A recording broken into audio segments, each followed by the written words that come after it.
Niye deyə soruşuram, niye gedirsən ömrümdən?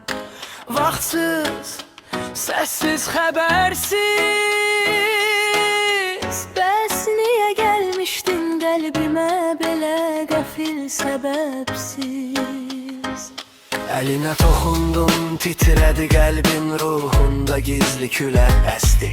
Söz tapmadım, sustu dilim, könlüm danışdı, sən isə sustun. Getdin tələsik.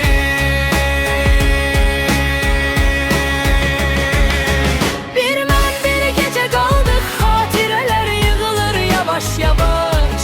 Taley dedi sevdin ama bu yol biraz sir, biraz yara, biraz taş. Niye diye soruşuram, hələ də cavab göylərdə itib sanki. Əgər getməliydin, niye sevdirdin? Əgər sevdinsə niye getdin?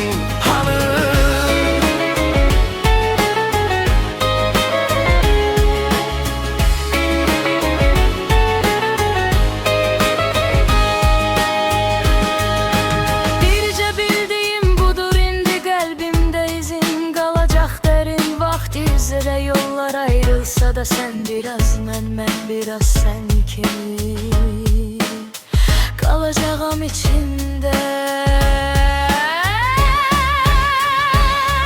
Bir mən bir gecə qaldıq, xatirələr yığılır yavaş yavaş. Taley dedi sevdin ama bu yol biraz sir, biraz yara, biraz taş. Niye diye soruşuram, hələ də cavab göylərdə itib sanki. Əgər getməliydin, niyə sevdirdin? Əgər sevdinsə niyə getdin?